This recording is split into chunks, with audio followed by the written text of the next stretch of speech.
What's up, Dapper Squad? It's your boy Darius back at it again with Jujutsu Kaisen. We are doing season 3, episode 5, I believe it is today. Remember, if you guys want this episode with no filter, the full audio, as well as the other shows we've done, like One Piece, Bleach, we got movies, lots of other shows, check out that Patreon down below. Check out the Twitch if you guys want to watch this live and early with us. I appreciate you spending your time with me. I'm not going to waste any more of it. JJK, season 3, episode 5. This one's called Passion.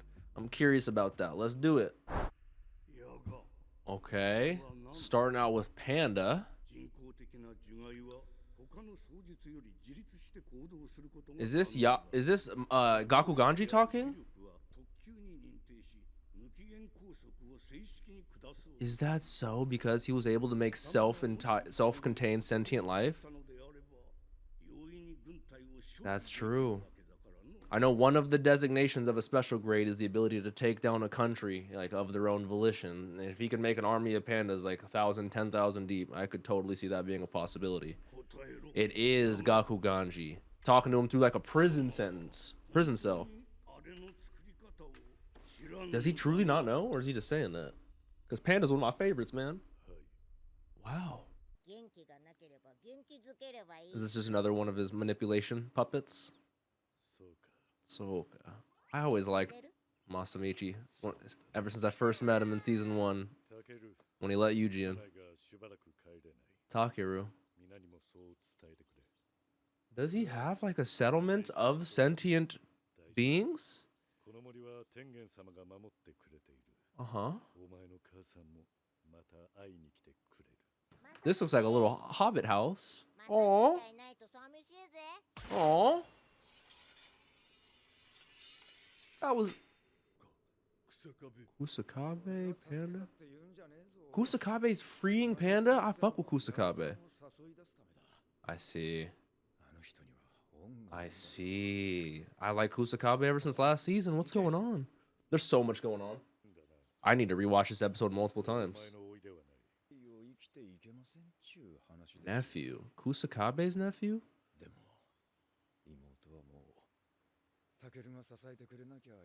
Oh, wow. Sister. Oh. So when Yaga says information, I assume, especially because we know of Mahito's idol transfiguration, can quite literally imprint and manipulate the soul itself. So I assume there's some sort of soul-bound info that's tied to a person's integral self. And so somehow Masamichi was able to extract that from what I assume is her dead son, aka Kusakabe's nephew, Takeru, put it in one of his manipulatable dolls. So now a soul, aka just the information, is living. And so because of Kusakabe's sister just needing Takeru to survive, like, that's why he owes Kusakabe. That's a lot deeper and darker than I would have expected a connection between Kusakabe and Masamichi, but still, wow. I could have a whole discussion about that by itself. I would love to rewatch this episode already. Oh, wow. Oh, wow. That's so sad. He has very much, and she could see that. He's so much like him. To a fault. I genuinely cannot imagine what post-mortem depression does to a mother or a father or anyone, you know?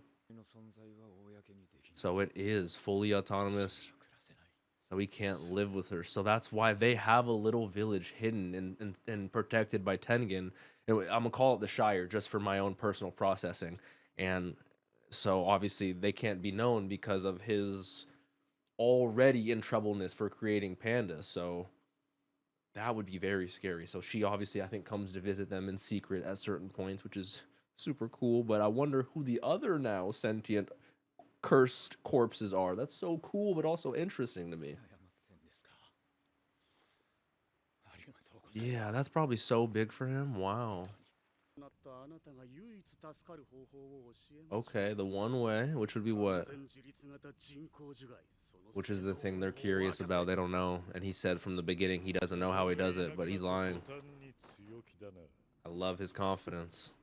You guys grew some balls ever since Gojo's did, but don't forget, I taught that man the shit he knows. Music is amazing. Oh, okay. They were a little meta for that one. Gaku Ganji, no. Oh, he is one of the most gangster rock. Oh, he was able to break his guitar, but they actually principle v principle, and this is some principle on principle crime. I hate it.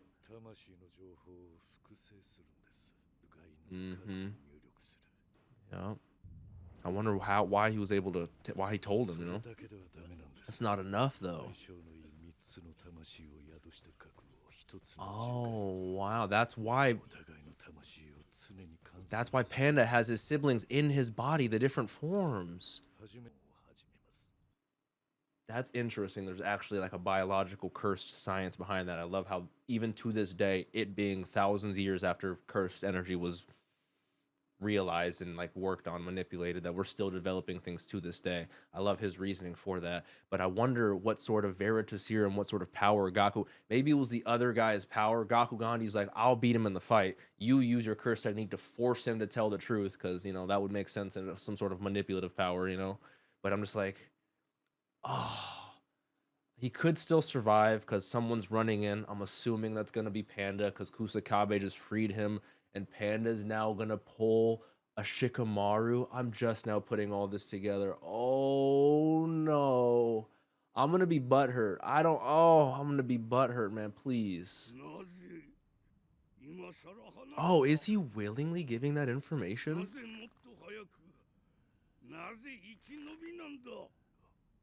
Oh.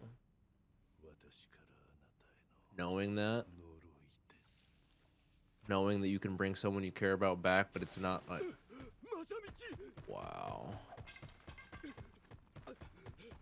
He's not, yeah. Talk about a real loving son. Not worried about.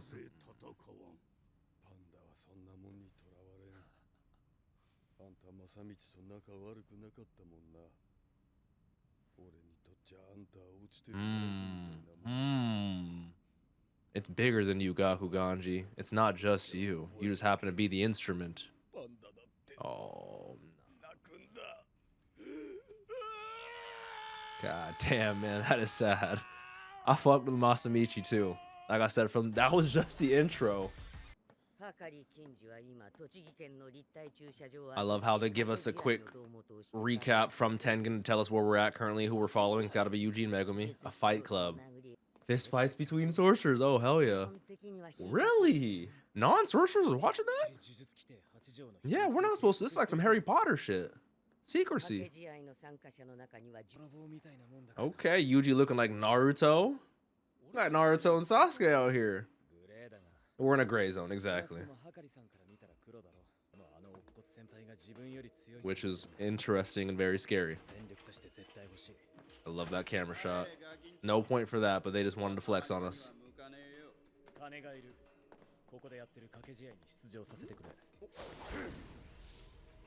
Yeah.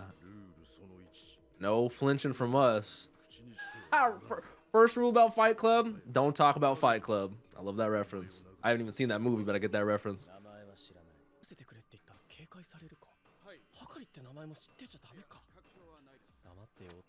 Zip the... Okay, Yuji actually being analytical for once. Fair enough. Okay. They're running away and no using curse techniques. That's true. Fair. It's all about the entertainment. Yeah, all about the audience. Two kinds of matches. And fixed. Oh, there's always going to be fixed ones. Come on. It makes sense. He writes the script. Okay. Yuji's like, I can do that. Come on. They're putting on a good show. I love his confidence. I wonder if there's any other references to any other movies or Fight Club. I've only ever heard of the one rule about Fight Club: you don't talk about Fight Club. I love this sort of parking garage coliseum. Who's our opponent?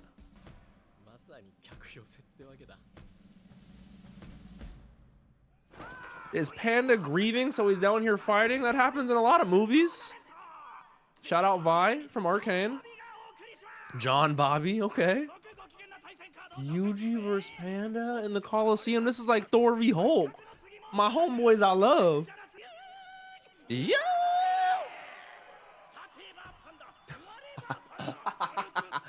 He's a panda. Pa un da. Oh, the beer placing bets.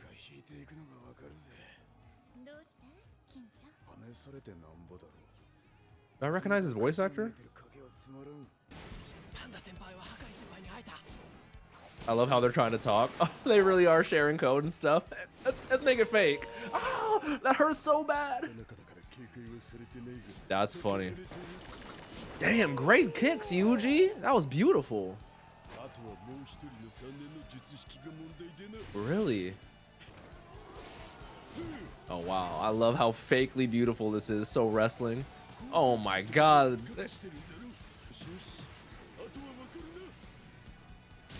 Not the... Ooh. Shout out them. They're going crazy. This is a remix of the fight of the song that they... Okay, Muda Muda. This is a remix of the song they used when Toto and Yuji were fighting Hanami. That's season 1.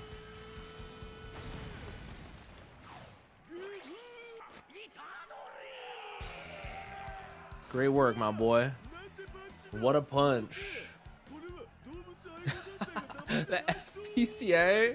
If you were a loved one, donate $10 to, you can feed pandas.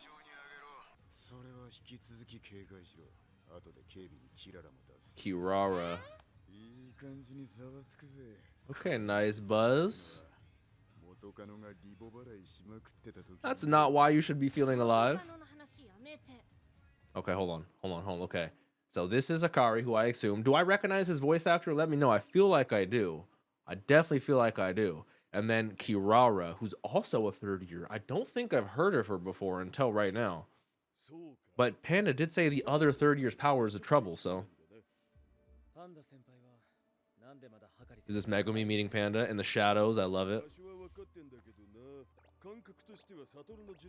What? Oh, wow. That's crazy cool.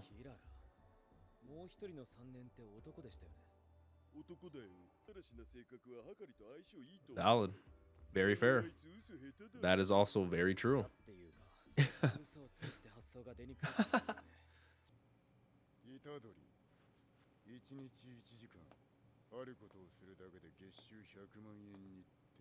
Million yen a month for 1 hour work is crazy.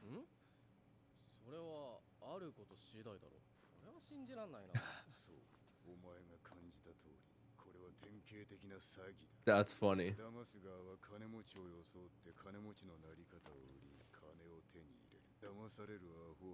Oh yeah. Quick little test. I love this shot with the lighting. Passion, title of this episode. That is true. That is something they both share. I like that.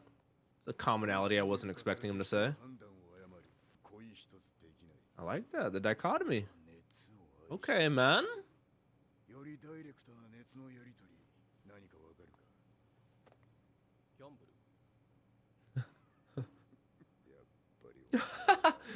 Hey, right? Okay, fair. Life is a gamble. Real. Oh, he's a gambler like that? I mean, he does run a fight club with gambling, so that makes sense. I get what he's saying. I like the terminology. I get what he's saying. In life, he's correct. Okay. Fair. Also fair. I don't know anyone like that either, if I'm honest with you. Crazy, he's a high school student doing this.